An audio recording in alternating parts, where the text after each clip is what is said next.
इस वीडियो में हम HTML के टेबल टैग के बारे में बात करेंगे। आपने देखा होगा वेबसाइट्स पर टेबल्स बनी रहती है, टेबल के अंदर डेटा डाला रहता है, तो वो टेबल कैसे बनती है HTML के हेल्प से।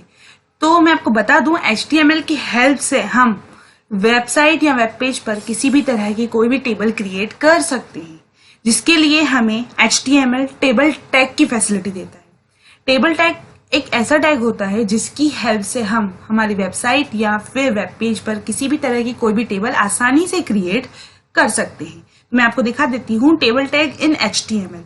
Table tag is use to create table in web page.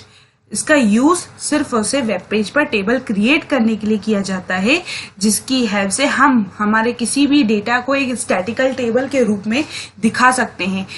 Normal भी हम डेटा दिखा सकते हैं, इसमें कोई भी प्रॉब्लम नहीं है, बट क्या होता है कि टेबल के थ्रू यदि हम किसी भी तरह की कोई भी डेटा को शो कर रहे हैं तो वो डेटा बहुत ही अच्छी तरीके से हमें समझ में आता है। तो अब देखते हैं टेबल टैग के अंदर हम ऐसे कौन से टैग का यूज करते हैं जिसकी हेल्प से हम टेबल बना पाते हैं। तो सबसे पहला होता है TR, ब्रैकेट ओपन TR। ये जो होता है पेयर टैग होता है, मतलब अगर खुल रहा है तो बंद भी होना है इसको। तो TR का फुल फॉर्म होता है टेबल रो। जब भी आपको एक नई रो क्रिएट करनी होती है तो हम TR टैग की हेल्प से क्रिएट करते हैं। इसके बाद TH, यदि आपको टेबल में किसी भी तरह की कोई भी हेडिंग देनी है, जिसे हम टेबल हेड बोलते हैं, टेबल हेडिंग देने के लिए आप TH टैग का यूज कर सकते हो। इसके बाद आता है TD, मतलब जो भी आप टेबल में डेटा डाल रहे हो तो वो डेटा कैसे शो होगा, तो उस डेटा को शो करने के लिए आप TD टैग का यूज कर सकते हो। दोनों में TH और TD दोनों में ज्यादा अंतर होता नहीं है, नॉर्मली होता है। बस TH में क्या होता है, जैसा कि इसका फुल फॉर्म टेबल हेडिंग है, तो TH में क्या होता है कि जो आपने जो भी डेटा दिया रहता है TH में, वो थोड़ा सा बोल्ड तरीके से दिखाई देता है। तो चलिए अब हम इसका एक प्रैक्टिकल करके देखते हैं, जिससे हमें और अच्छी तरीके से क्लियर हो जाएगा कि हम हमारे वेब पेज पर किस तरीके से टेबल क्रिएट कर सकते हैं।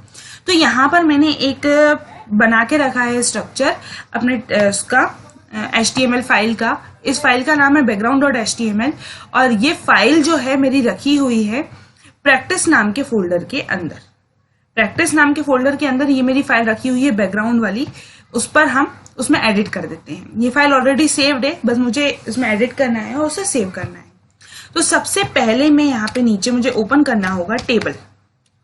जैसे ही टेबल ओपन होगा, साथ में टेबल को क्लोज करना भी हमारे लिए बहुत ज्यादा जरूरी है। टेबल ओपन और क्लोज करने के बाद यहाँ पे आ जाएगा TR। सबसे पहले आप क्या बनाओगे, रो बनाओगे। जब तक आप रो नहीं बनाओगे तो रो के अंदर आप डेटा नहीं डाल सकते हो। TR के अंदर मैंने बताया था आपको ये पेयर टैग है, तो यदि ये खुलेगा तो बंद भी होगा, तो हमने वही काम किया। इसके बाद TH मतलब टेबल हेड।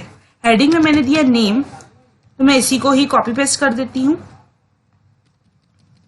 ये हमने करा सिलेक्ट, कॉपी, पेस्ट। तो हम इसमें 3 ही हेडिंग डाल रहे हैं, नेम, एज और नीचे हम दे देते हैं सैलरी।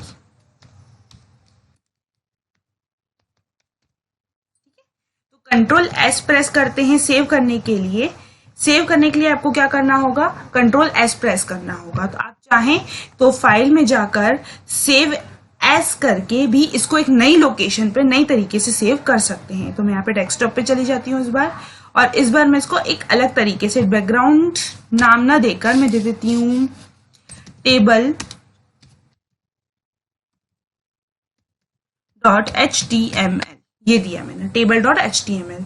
और ये हमने कहाँ पर कर रहे हैं, हम हमारे डेस्कटॉप पर ही नॉर्मल कर रहे हैं सेव।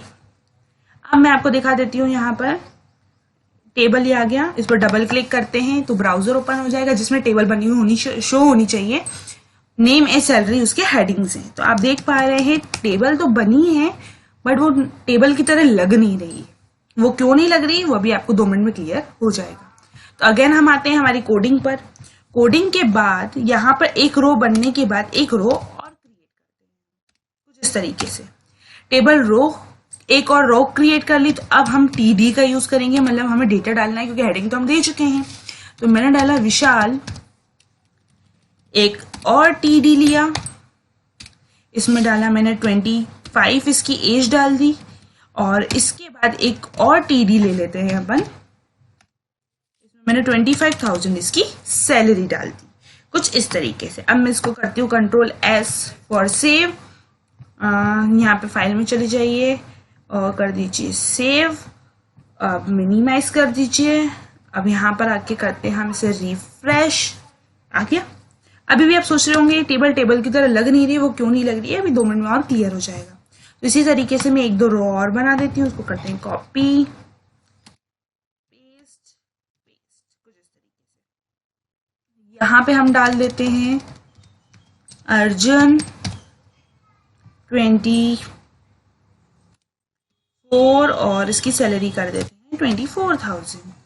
इसका हम नाम डाल देते हैं विकास और इसकी सैलरी डाल देते हैं हम 26 और 26,000 इसकी सैलरी। अगेन हम करते हैं फाइल में जाके इसे सेव और यहाँ आकर हम करते हैं इसे रिफ्रेश। आ गया। तो अब हम चाहते हैं टेबल टेबल की तरह लगे, मतलब उसका मेन मोटिव क्या रहता है, रो एंड कॉलम्स होने चाहिए। तो उस तरीके से शो करने के लिए आपको थोड़ा सा ऊपर आना होगा।